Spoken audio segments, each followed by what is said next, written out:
Around the World in 80 Days, Sherlock, and then I've got 2 Lost Worlds.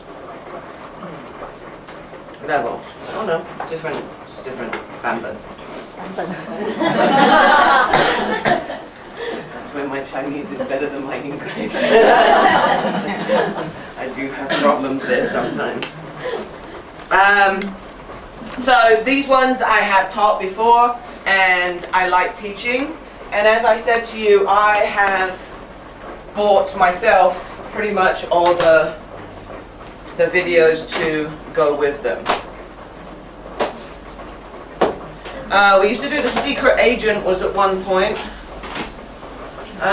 Nicholas Nickleby, Oliver Twist. Summer Vacation we did Homeward Bound, The Incredible Journey. I think we read that book, and Huckleberry Finn. So I buy these on Amazon. They're really not expensive. The only problem is you have to get a DVD player, because I buy all mine from England. So the area is different, so you might have to get a DVD player that will play everything. Usually the cheapest one works. Just don't buy any Sony or anything like that, because they don't work.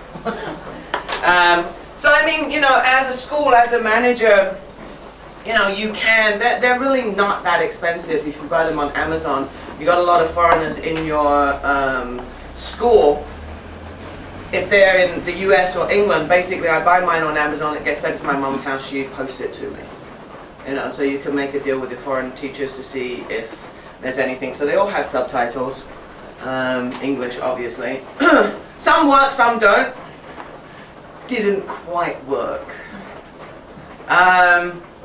But it was still interesting. But again, you've got to be enthusiastic about it. But this is, you know, around 100 years old movie. And so the effects are not what they're used to. You know, you can actually see the puppets and things like that. So, but you know, it helps with the book. 3rd graders love this. You know, absolutely love it. That's easy to find. The Lost World, not too bad. I bought the Sherlock Holmes. Some of my class can't get them because this is again British. And very British, and so the language is quite high. So for my 6th grade class, it's okay. But I can't really show this to my 4th grade. Sometimes a 5th grade class, depending on their level. Yesterday when I told you, you know, depends on level, I don't mean age. Okay? You know, because I can have a 6th grade class and a 4th grade class, but my 4th grade class understanding, common sense is much better than my 6th grade class. Okay, so it all depends on levels of their understanding. So this one, sometimes I'll show it depending on, and this one is a fake one, so this one is a bit of a mistake because I can't actually find it, so I have to go through all the movies, all the episodes, because this is a TV series. Okay, so it actually has every single story to match, so it's pretty good like that. There will be other ones, and then of course Diana and the Gorillas, Gorillas in the Mist. Pretty much every one of my students has always loved this, and that's because I love it, as I said. So first of all, when I start teaching reading, depending on which book it is, we just talk about it before opening it. So if it is Diana and the Gorillas, for me, I will start talking about, you know, I rescue animals. Do you know what I do? Yes, you know, you pick up stray animals on the street. Yeah, I do. Do you want one? And, you know, we'll talk about that. Why? You know, why do you want to rescue animals? You know, what do you know about gorillas? Where are gorillas from? You know, just ask them basic questions to see what knowledge they know before you start reading. And this one is easy for that. The Lost World, of course, you talk about Jurassic Park. Right? Who's read Jurassic Park? Sorry, who's seen Jurassic Park? Did you like the movie? You know, what's the most dangerous dinosaur? What are the 2 kinds of dinosaurs? You've got the meat eaters and the herbivores. There comes the vocabulary. Things like that. So often try to talk to them first before even opening the book. Get them interested. You know, that's the main thing. If you come into a classroom and you say, right, open your books, right, let's start reading, they're going to be bored. And there's no way you can get them back. So, you know, it's more about talking to them. And that's one of the reasons why I talked to Mr. Chen and Kathleen about taking it out of the test. Because it became, reading became more about answering the questions and doing a test rather than enjoying reading. Students' grammar, speaking ability, everything will improve if they read more. Right? They will notice the sentences, they will pick up vocabulary, they will know these things. And so the more they can read, the better their English will be, both written and speaking. But again, it's about encouraging them, not telling them. Here's a book, you have to read it, give me a reading report. For some of for my kids upstairs, their reading is not so good. There's a couple of them that are excellent, there's a couple more that are not so good, confident. So for winter vacation, I made them all choose a book from the library. They took that book home, and then when we come back after winter vacation, they will give me a reading report, not written. They will just come up and talk about the book. If they want to come up and just talk about it with no notes, if they're that confident, cool, excellent. They can just come up. I read, you know, The Lost World. It's about dinosaurs. There's a really cool part where the dinosaur ate the man and that was funny. Whatever. They talk about the book. Or if they want to write something and stand up here and read it, that's fine too. But I told them I'm not going to mark it. This is just for you. I want to hear that you read the book and that you come and you talk about it. And that, you know, they don't have to write something. You say you've got to write a book report. And usually all they do is rewrite the book. Right? If we do book reports, by the way, quickly.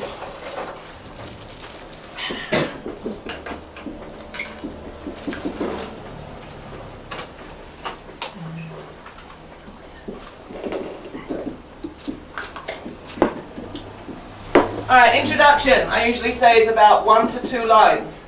And then I say you got to tell the story in 4 lines. Don't give them the opportunity to rewrite the story. And then your opinion has got to be 7 to 10 lines. So then they've got to think about their opinion. If you tell them what they've got to do, if you say just give me a book report, they will just tell you the story. And well, now I don't need to read it because you've just told me the story. So try and help them with summarizing. Summarizing is very difficult, especially for kids. They just don't get how to summarize it. So you can go over that in class. Who's the main character? What did he do? Where did he go? How did he feel? That's it. Right? So if you set that out and they can't go over it, and then you can say, you know, again, if you do point system, if you go over 4 lines, you minus 1 point. If you go below 10 lines, you minus 2 points. You know, you can do this to encourage them. If you get more than 10 lines, you can plus 2 points. You know, if you summarize well in less than 4 lines, you can plus 2 points. You know, things like this just to encourage them, you know, setting limits for them. As I told you in my first class, I teach kids the way I teach my dogs. They need limits. They need boundaries. They need to know where they can go and what they can't. And those boundaries, as they get older, get wider. And what they're allowed to do as they're well behaved. You know, so that's what, you know, you've got to help them with. Set the boundaries. This is what I want you to do. This is your limit. You cannot go under it. If you do, you get points taken away or whatever. So, for the book, so the first part I'll come in and we'll talk about it. You know, you can talk about anything. Around the world in 80 days. What countries have you been to? Which countries do you like? You know, which countries do you want to visit? Have you seen Egypt? Would you like to see Egypt? What about India? You know, knowing the countries that they visit in here. Talk about them. Get their ideas. What have you seen on TV? What have your parents told you? They have some ideas, but you've got to drag it out of them. So before you open the book, talk about a subject that is close. Most probably one of the most difficult will be the wrong trousers. You know, what can you talk about before you open it? But, you know, you can talk about dogs, you know, how they can be your friends, how they can help you. You can pick things out of the books to talk about, what they would be interested in. So first thing, talk about without the books. Then we open the books. Now I teach reading basically in two ways. This is why I'm saying that my reading classes are not the best classes in the world. So two ways I'll do it. First, I'll put them in groups. So if it is Diane and the Gorillas, each chapter is quite long. So we got 1, 2, 3, 4, 5. Five pages, so it's quite long. So if I've got a big class, then I'll do 2 chapters at one time. And I'll separate the class into maybe 6 groups. Usually teams, you don't want teams more than 5. It gets too difficult to control them. So between 2 and 5 is good. So I separate them into groups. I want to call you Smurf, but you're not blue. Well, you are blue now. Blue and green. And then, so I will separate the reading. So, as I said yesterday, give the groups names. You know, stupid names, cockroaches, baboons, you know, snails, whatever you want to call them. Then you can appoint, now, what I will usually do is I'll pick my good readers. So if I have 6 teams, then I know who is confident and who reads well. So I'll have them come up here, 6, and then they pick their team members, one by one. I often do, my reward system is basically on their semester tests or their weekly tests. If they're the highest, they get to choose things first. They get to do things first. So if we were coming up here, I would say, okay, who got the highest on the test this week or last week? And Charlie would say me, and say, okay, you get to choose who you want first. Alright, that's a reward for them, because they want to choose their friend. Charlie's always first. No. Usually Steven. So then also, the team leaders, I might separate if they are good friends. You know, like I would never put, or I try not to put like Hank and, because they would just play for most of the time, even though they're very smart and very good readers. So I try to separate those ones. So sometimes in the beginning, if it's a new class for you, let them choose their teams, and then you can judge, okay, those people don't work well together. I can't put him and him together. So next time, remember that. Then those two go into separate teams. You're going to make a mistake in the first one. Okay, because if it's a new class, you don't know their personalities. So I'll separate the pages. So if it's a big class like my class, I will do 2 chapters. So I'll say, okay, team 1, you are page 1, 2, and 3. Team 2, you're page 4, 5, 6. Team 4, you're 7 into pages for the book. Then they have to practice together who's reading which part. And I let them do it themselves. I say, okay, you can either 1 line, 1 line, 1 line, 1 line, or 2 lines, 2 lines, 2 lines, or you can do paragraph, paragraph, paragraph, whatever. As I said yesterday, I never, ever let my students read together. You can't hear who is reading and who's not. And one will always be good at moving their mouth, but nothing's happening. Right? So, never. So they've got to do it. And I also say, everyone must read equally. So it's not, he read his. Yeah, my English, thank you. He reads 10 lines, and then he reads 5 lines, and he reads 20 lines. No. They all have to read equally. And also, they are a team. So if they have, so I never allow anything like, oh, but teacher, he can't. I'm like, he's your team member. So if he fails, it's your fault. Right? So they need to encourage them. You know, so the quieter ones, they need to help without bullying. So you still got to keep an eye on them when they're in their teams, that they're not bullying maybe the quieter ones. So then they will practice, and then they'll come up to the class and they'll read it. When they've done that,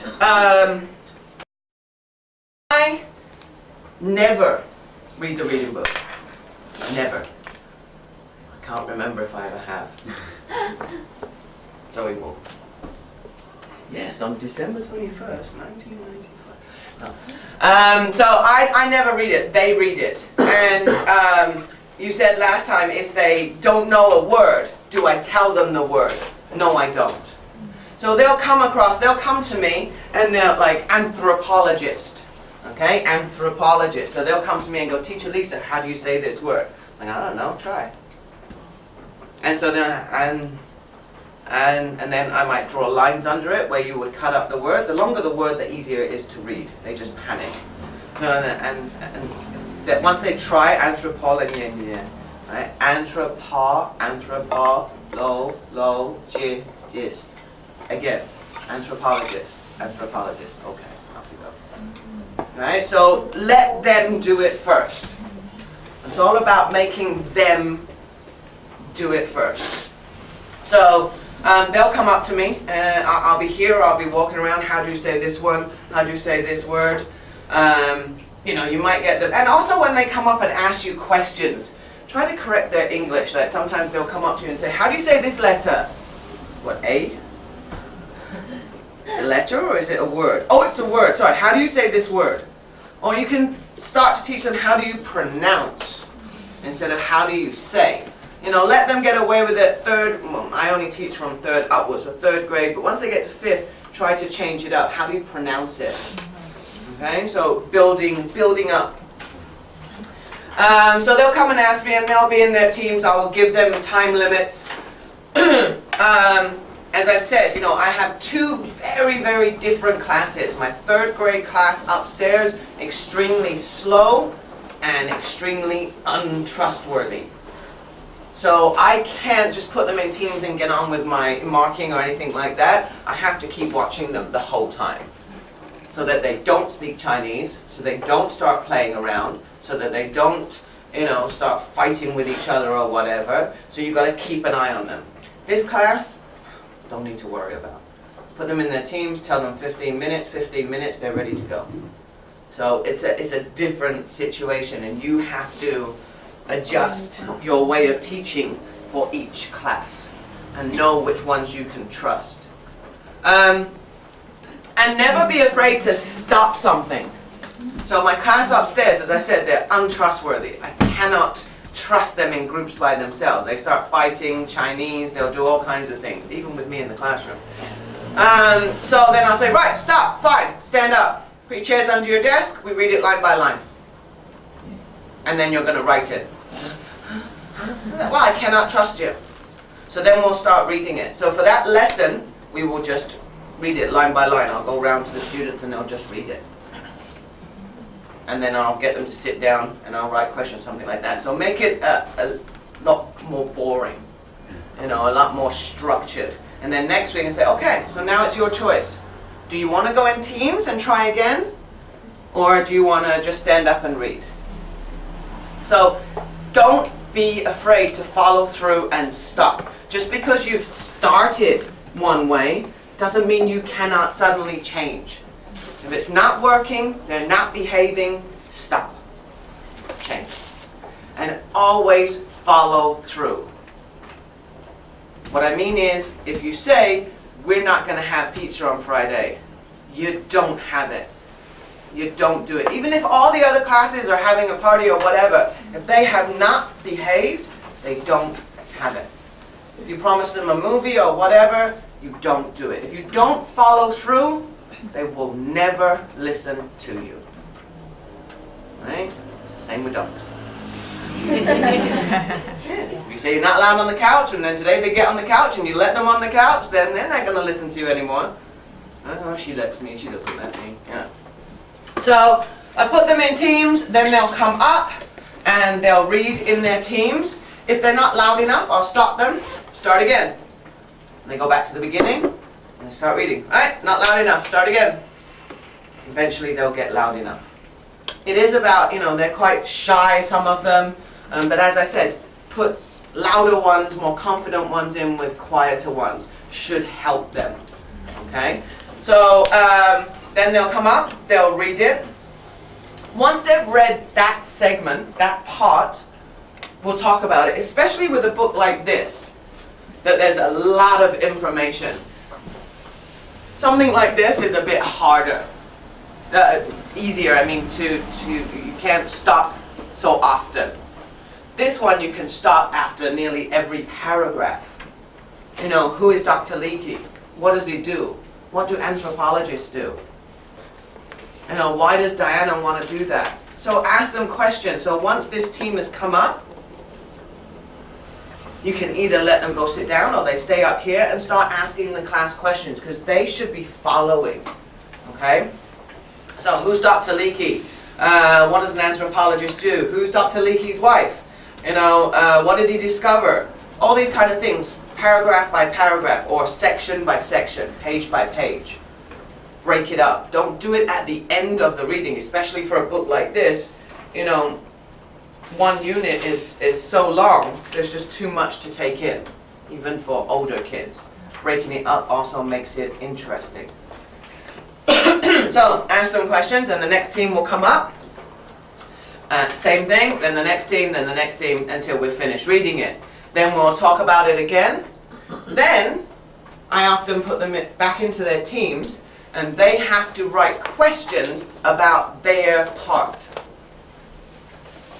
So, if they had to read, like this book, if they had to read 2 pages, they need to write questions about those 2 pages.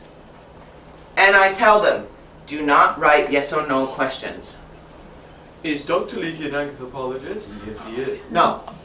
You know, who, what, where, when questions.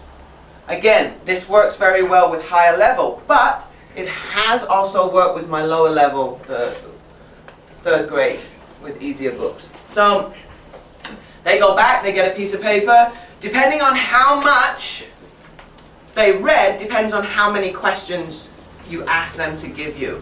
If they read a whole chapter, then it might be 15 questions.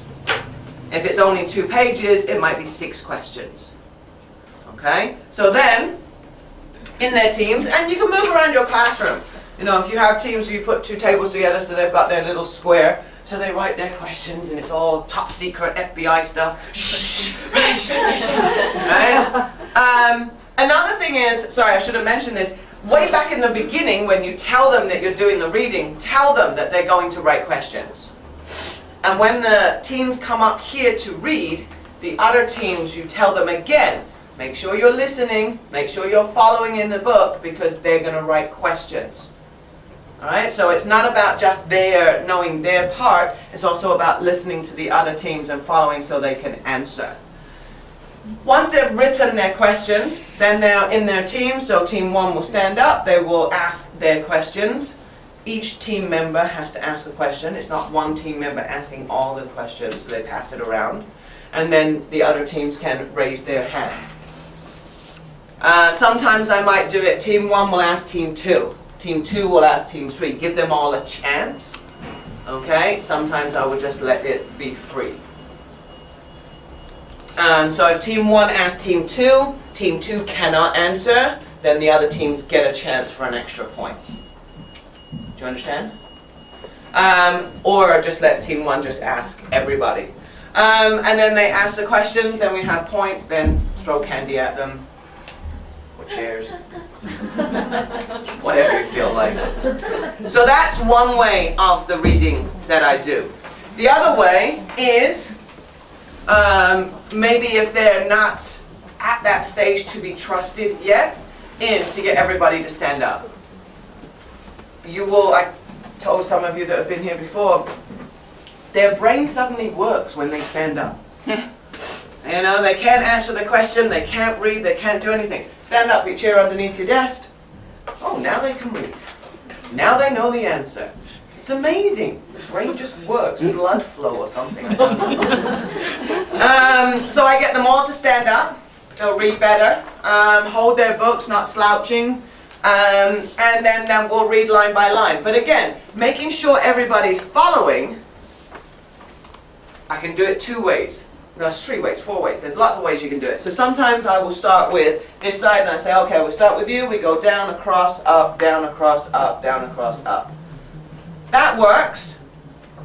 And she will just be waiting for that one to finish. And then she knows she can rest until it goes back again. So if you haven't got a class that's good at paying attention, that's not always so good. Okay? So then I can do another one is I just call names. Alright, Joanna, go. She starts reading. Stop! Peter, go. Stop! Josephine, go. Stop! Elsa, go. Alright, so, you know, they might read halfway through a sentence. So everyone has got to be paying attention. And so then they're going to read. Another way, makes it even more confusing, give them numbers. So they've got to remember what number they are and follow. That can get confusing. But it works, because there'll always be one. Like Charlie will know exactly who everybody's number is. Steve, I know number 4! Why don't you know? And there'll be Patrick who has no idea where he is on this earth. He has, yeah. Huh? What number am I? Am I number 57? Patrick, there's only 23 Susans in the class. How would you be number 57? So do it like that. So, you know, it just makes things more interesting. They find it fun because they've got to pay attention, they've got to read. And then, as I said, you know, we'll read a couple of paragraphs. When I think there's enough information, I'll stop and start asking questions. Have you, you know, what about, so Dr. Leakey, Sam Weekey, look at the pictures, what can you tell me about those gorillas, you know, look at their eyes, you know, just different things to get them talking, get them interested. So, again, and then after we have read it together as a class, you know, one by one, reading it, then I can still split them up into teams. And say you're team 1, you're team 2, you're team 3, you're page 1, 2, 3, 4, 5, whatever. Write questions about that page. You can still do that. Getting the students to write questions about the reading, they'll remember it. Right? So it will make it much easier. I mean, for me, that's what you know, for vocabulary near test time, I get my kids to write their own tests. So I'll put them in pairs. And I'll put the vocabulary on the board, and I'll put something like 50 vocabularies, 30, 40 vocabularies on the board. And then each pair needs to choose 20 vocabularies, and they write the sentences with the blanks. They write their own tests, and then they swap. So team 2 will do team 1's test. And then team 2 can get extra points by finding team 1's mistakes. Grammar mistakes, spelling mistakes, they can get extra points. So it keeps them, you know, grammar, knowing the vocabulary, how to use it, everything like that. And they do it themselves, and they love it. It's a competition. It's fun. They're working together. Anytime students can work together without the teacher, you know, telling them what to do, they love it. But you've got to keep control. You know, making sure there is no Chinese. Making sure there is no fighting. There might be one, like I've got a Howard who is another space cadet, you know, he will suddenly just stand there and be wandering around. And it's like, Howard, where's your team? Over there. Well, why are you over here? Oh. So, you know, you've got to keep on at all times. You've got to keep watching them at all times and making sure that they're doing what you want them to be doing. And then we come to my movies. So, with Diane and the Gorillas, it's a long movie, it's a long book. So with that, I will break it up. So we might read 2 chapters, and then we watch the movie. Then we watch the movie, up to where they've read. And then we read another 2 chapters, And then we watch the movie up until they're read, where they've read. And then we go on like that. Obviously the movie is going to be different from the book, all of them, except for this one, which is identical. Okay, the book is from the movie. So it's the opposite way round with that one, okay? Everything else, the movies are from the books, whereas that one is from the other way round. So, then that gives us more discussion. How was the movie different from the book? What did she do in the movie that she didn't do in the book? What did she do in the book that she didn't do in the movie? Gives you more things to talk about. Okay, that's what I said, making them interested. Making them want to understand it. Making them want to, you know, what happened. You know, this is always good. There's a love scene in it, so they all have to hide and close their eyes. And so then, you know, we'll talk about that. I can get them to do a book report afterwards on the differences between the movie and the book and which one they preferred. I can get them a book report on just the book, or I can get them to do a movie report. There's 3 different ways that I can get them to write something. Again, making sure they have boundaries, how many lines I want, how many words I want, whatever. Give them boundaries so they know what they're doing. With something like this, movie's very short, so we'll read the book first. Finish the book, then they get to watch the movie. Okay, so I'll do it that way. So it all depends on the book. It all depends on your time as well. I very rarely, you know, 2 weeks before a big test, my class knows we don't have fun. We don't have break times. And I'm not nice. You know, that's it. And they know it. And I tell them, you know, this is 2 weeks, we've got to study really hard, we've got to get good grades, we've got to, you know, build it up. I know you know, but sometimes you have difficulty making the grades. Finish the test, then we can relax. You know, it's the same as any life situation. People think we got to protect our children. Eventually they're going to go out there. Alright, and there's going to be times where your boss gives you a project and you have to get that finished. You don't go out, you don't do this, you don't do that. But then they got to have the reward time. So, you know, make sure they do well, they get it. As I said, you know, if a lot of my students, because my classes are a team. The whole class is always a team. So we work together. So if 2 people misbehave, the class gets punished. And I don't care if the parents think that's unfair. Because you work together. You're responsible. It's about learning your actions can affect other people. So if you want to misbehave and I shout at you, you're like, whatever. But if I punish the whole class, it's like, they're embarrassed. They're their friends. If, you know, it's a test, most of my kids have got over 90 and they did really well, they tried really hard, but 2 of them didn't do well, okay, the whole class will watch a movie or whatever, those 2 will not. And it's the same for things like fighting, paying attention. My students will very rarely not bring homework. They know the date they have to bring their homework and they will bring their homework. And I will not accept any excuse. I will not accept my mom forgot to put it in my bag. And I'll simply ask them, well, can you ask your mom to come to English class, please? Because it's her class, not your class, right? It's her books, not your books.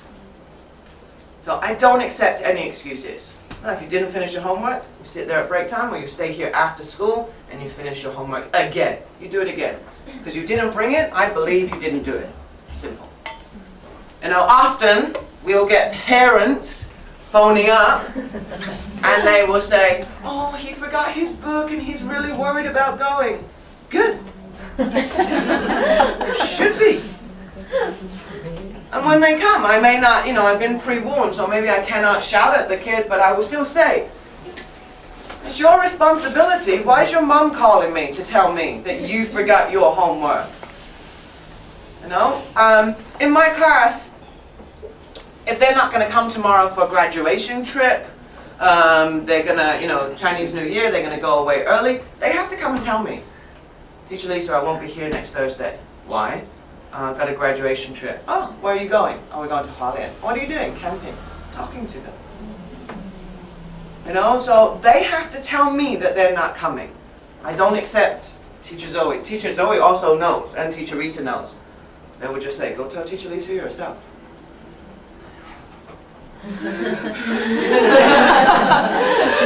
But they're pretty much used to it. You know, if you've got a good reason, if there's a reason why you can't be here, you know, that's fair enough. And your homework, if you tell me, didn't bring my homework, I was sick all weekend, I didn't have time to do it. Oh, okay, are you better now? Okay, can you bring it by Wednesday? Negotiate with them. They learn. Okay, if I'm honest, if I tell, then I can get. But don't, you know, it's a school. Oh, you do it again. You have to learn to remember. But they have to be responsible for themselves. It's getting over that laziness. So basically, as I said, there you go, look, 10 minutes. They are the ways. The exercises at the end of each chapter, I will often do. Sometimes I might leave it a couple of weeks because if we do reading, putting in teams, asking questions, there's no more time to do this. So I might do it, you know, 2 weeks later. As I said, I don't follow this as the Bible every morning. Waking up. It's what works in with the class. So we might do this one and do that one. And again, they read. Okay, so we'll swap books, pencils, they read. And circle the mistakes in pencil, give back, they erase and do. So, as I said, I'll talk to my kids. My high school kids I talk to a lot more than I do my normal class, but everything is they do. They read everything. They speak about everything. Every single test. I never, ever read through the test. Reading through tests, you can ask them.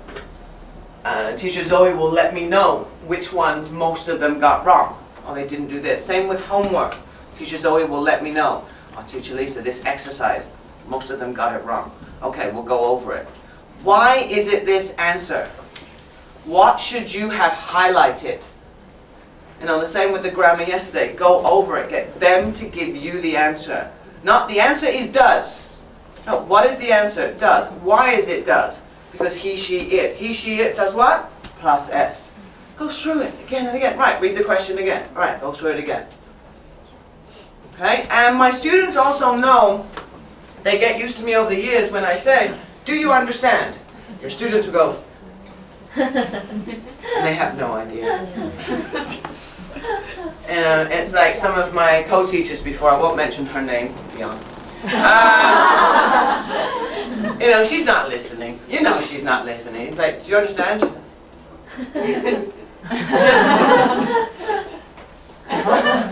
Or you say, okay, do you want to do this or do you want to do that? Yes. Fionn, it was a choice. You need to choose one. Let's go back to the beginning, Fionn. So, you know, co-teachers, don't be afraid of your foreign teachers. I will laugh at my co-teachers, but we work together. You know, I need them, they need me. But don't ever be afraid, like, I don't understand. What did you say? You know, I often see co-teachers, they're talking to the foreign teacher, and you can see in their face they got nothing. And they're going,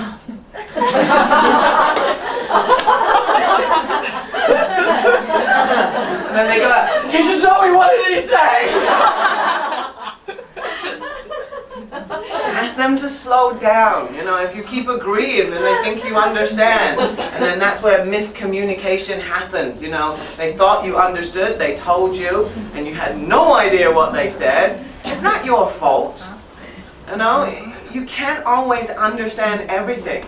You know, my Chinese is awesome, but very rarely, no. You know, I don't understand, so I have to ask. Sorry, I don't get that.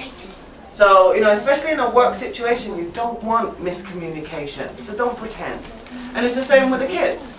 So I would say, does everybody understand? And they're like, because they want to carry on, right? They don't want to keep going. It's like, okay, stand up. Give me a sentence. But you understand. So if you understand, you can give me a sentence, right? Okay, I don't understand. Right, okay, let's go through it again. So they're not afraid, they're more afraid that I'll pick them out. So they know they've got to tell me the truth. The same with vocabulary. We'll go through the vocabulary. I will tell them what it means. I don't use Chinese unless absolutely necessary. And that's only necessary with high grade, level 6. Sometimes there'll be a word that if I try to explain it, I'm making it more difficult. Like, oh, okay, I'm now confusing myself. So I may have to, if I don't know the Chinese, ask teacher Zoe to help me. But that's because the levels got so high that it needs that. But then I will go and give sentences with that vocabulary in it, just to know make sure they know how to use it, not just know the Chinese. So we'll go through the vocabulary. In the readings, you know, that's where you get a lot of your vocabulary from. Do you understand this? Do you understand that? Names, things like that. And they'll say yes. Except 2 of my students, they always, don't understand this, don't understand that. Oh God, I don't care anymore. And then, you know, we'll try to explain it again and then get sentences. So they need to give me sentences for the vocabulary. So my way of teaching vocabulary, I know Michael did vocabulary, so I'm just going to tell you that, you know, his is terrible, mine's good. They get a vocabulary every week. On Wednesdays or Thursdays, we have a day that I test them their vocabulary, spelling. So I say the word, they have to write it. It's about listening. It's about learning the vocabulary. Then teacher Zoe gives them their weekly vocabulary test where they've got to fill in. But then I also get them all to stand up.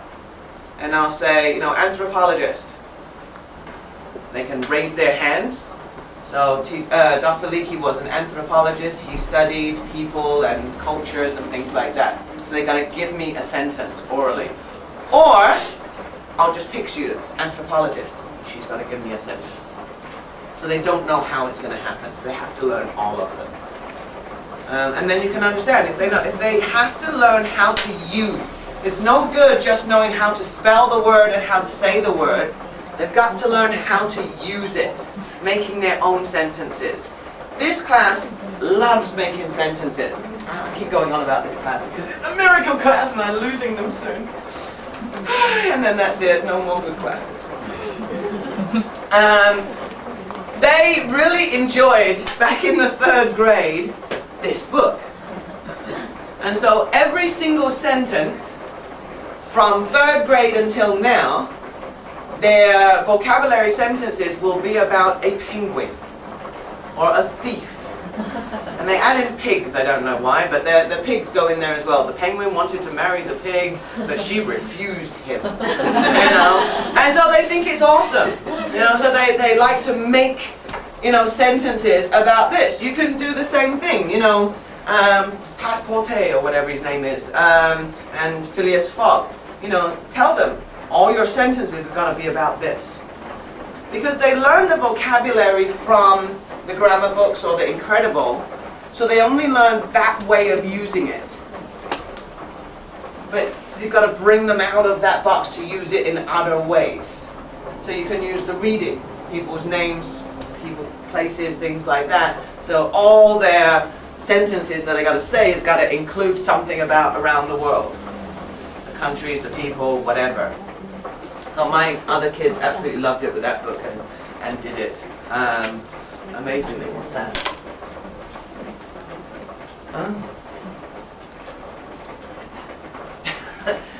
So that's basically how I teach the reading. So as I said, it's going to be pretty short because there's nothing more I can talk about. So as I said yesterday, either we can finish now or you have questions. Do you have questions? Yes. So you have never read to your students? No. They don't read. They don't repeat after you. No. But in this way, how can they improve their intonation? I can repeat after them. So they will read. So you got to see. Everybody's intonation is different. So the way I read is not necessarily the way they should read. It's about their personality. So if they read the next, because I'll go over it in the beginning. The next day, when Gromit went to the bathroom, there was someone in there. Is that interesting? No. So, The next day, when Gromit went to the bathroom, there was someone in there. So I might do it like that to give them an idea. But when they come and read, if they read badly or not so good, then I'll repeat it. But they go first. Same with the vocabulary. Younger classes, first grade, second grade, I don't teach them so much anymore. So I'm going on what I teach from third grade upwards. So they should already have a basic. So first grade, second grade, you would have to change it a little bit. First grade, second grade, yes. You know, the next day when Gromit went to the bathroom, give them some ideas, but still let them do it. Do that as a class. So if you read the next day when Gromit went to the bathroom, there was somebody in there, and then everybody in the class, you're not going to get intonation. Because there will still be some that will not read. So you can, again, split it up. 3, 3, 3, 3, 3, 3. So everything can be split up and done step by step. So what I mean is, it's like, the next day when Gromit went to the bathroom, there was somebody in there. Those 3 read it. The next day when you can listen to 3 people. And then the next sentence. Then the next sentence. Then the next sentence. Splitting it up. That's for first and second grade. But I would never do that for third grade up. And you asked about CDs, right? Yeah, I was about to ask you about. Never used it. Why do you have a foreign teacher?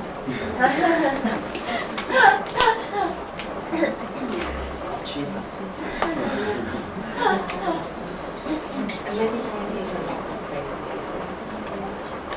What can I do when they're playing that? Sit there and do nothing. I'm still making money.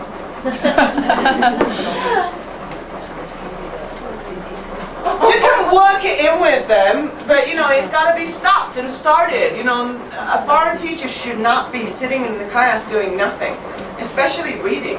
Reading is the main time when teachers should be interacting with their kids the whole time. The CD can be played when co-teachers have got time. You know, and they can sit in class and the co-teachers can play it for the kids. I've never used that. Didn't even, no, I didn't know we had them. I've never used it. There's no point. That's my job. Otherwise, Mr. Chen will get us to, you know, record all the grammar books and everything and just put a recorder at the front. Why do we need a teacher? You know, that's why I say I don't read.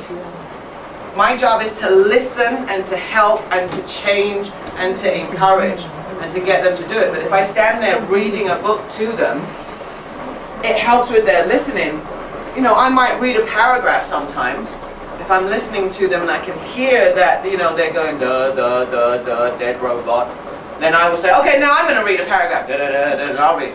Don't I sound better than you? Because you're terrible and I'm awesome. And then they'll be like, no, I can read better than that. And then they'll, you know, try to be better. But it's, you know, teachers should be interacting. But never heard of any of our teachers here using discs. Any other questions? No? What was the quick? Yes? More towards discipline. You Right. talked about rewards and encouragement, but I'd like to know more about your discipline. Like, for example, the reader who doesn't know where they are in the book. Stand up. Well, if you're already standing up, stand up, then I'll say put hands on the head. Or you don't get break time. Things like that. Or, you know, at break time you'll copy that passage you didn't know, so then you'll remember it forever. But I won't do, I know a lot of teachers do copying lines 10 times and things like that. I did talk about this in my first class last week. That's a waste of time. You know, getting kids to copy out 15 times a sentence, it's not punishment, it's a waste of time. It doesn't help the student, it just wastes time. I would rather say, look, there's 5 vocabularies, 10 sentences, each vocabulary 2 different sentences. Give to me by the end of break time. That gives them something to learn. They're getting something out of that punishment, but they're also getting punished. And stop any playing, you know, playing around is fun, but you've got to have your line, as I say. Mine is very low. They get to it very quickly. As I said about Michael, Jillian is Michael's co-teacher. And when I'm in the class, co-teacher Zoe doesn't talk. None of my co-teachers talk unless I ask them a question.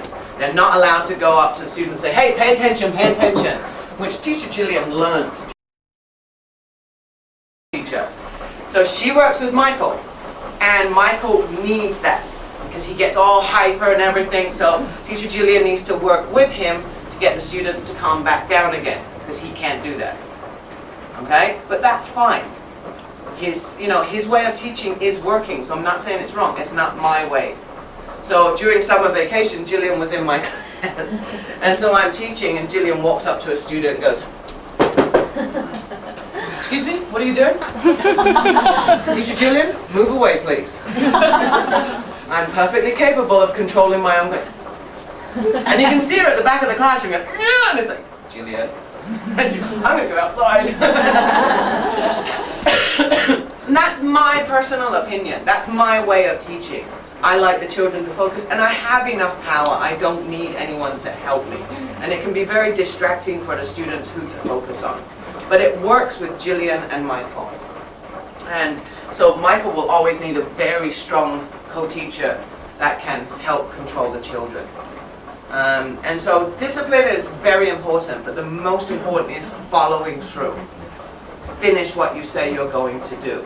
And as I said before, always be prepared that a parent is going to say, but my angel didn't do this.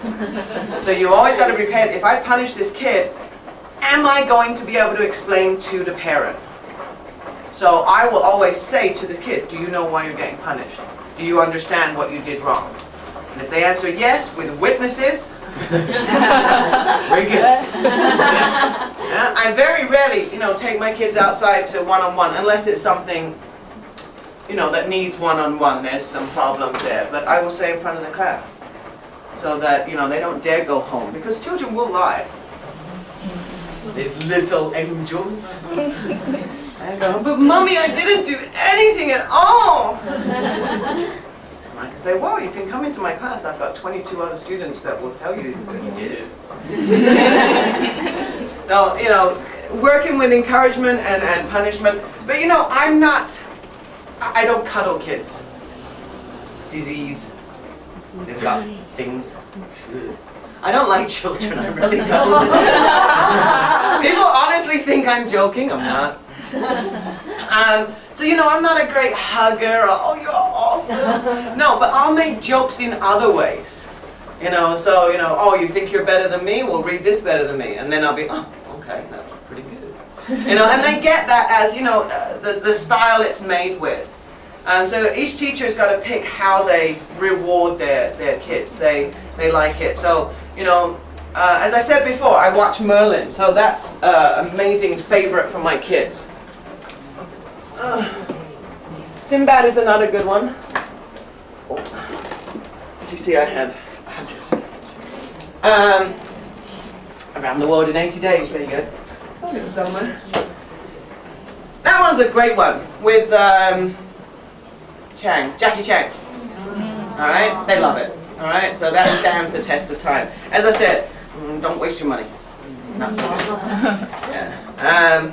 So this is Merlin. It's a TV series. It's from England. It's about King Arthur. It's about Merlin, and they absolutely love it. And because it's, as I said, it's better than a movie, it's a TV series. So every time we continue with the story, and you've got something to talk about. Sitting your kids down to sit on a movie, to sit and watch a movie. I've done it. Every single foreign teacher has done it. It's time when you're like, I'm done. I have nothing more to give. Watch a movie. We've all been there. It's around about this time or, end of semester time, you've done the test, your whole mind is just gone, and now you're like, now what do I teach him? I got nothing. And so you watch movies. Some movies are good, you can talk about them and stuff like that, but for me, I prefer TV series. They can follow it each week. What happened last week with Merlin? What's Morgana doing? They get really into it. I hate Morgana. Yeah, but she's really beautiful. Yeah, but she's evil. And what's going to happen with Merlin? Well, he's not going to die because he's the main character. And they get those kind of things. you know, King Arthur, and they just absolutely love it. The fighting, the scenes, the magic, all these kind of things. And it's a British TV series. Sinbad is another one that they like. You know, that's another one. But unfortunately, I think they've only got 2 seasons. But this has got 5. You know, these things you can incorporate with your classes as rewards. You know, with my younger levels years ago, I used to take them to the park to read. You know, so we would get our reading books, we go to the park, and we do exactly the same class, but in the park. It's outside. You know, they feel freer, they can work together, they're not in this classroom, especially, you know, springtime, autumn time when the weather's not too hot but it's not cold. Take your class outside, especially reading. It works. You know, you can line them up and they've got to come up and they read a line, they run to the back of the line, they read the next line, they run to the back of the line, they read the, you know, again, they're listening, they're paying attention, they're moving, just to make it more interesting. There's lots of things you can do. You don't have to confine to one place doing things.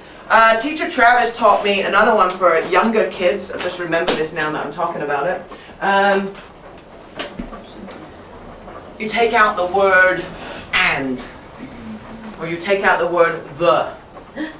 Right? So you got to pay attention. So when they're reading, I'm not going to be able to find a the now. Okay. With Penguin now in Gromit's room, Gromit moved into spare room. So instead of saying the, they've got to make a sound. Like tweet tweet, or you know, or whatever. You know, they've got to make a sound instead of that word. And if they say the, you're out. Right? You have a circle, and you can do it like that. It works with younger children, paying attention. I stole from Travis, that's not my idea. He's very good. And again, that's a game, but it's a learning game. It's not throwing stuff at the board and stuff like that. I don't do that. So that works with younger children. And it's more about not exactly knowing what they're reading, it's more about paying attention and following the words. Okay, so, you know, and then you say, okay, now we're going to take out the and. Now we're going to take the and an I. Now we're going to take out the, and you know, you get, so they've got to make a different sound for each of the words. Just makes it more difficult, more fun, it ends up nobody knows what they're saying. But again, they look forward to reading classes. I love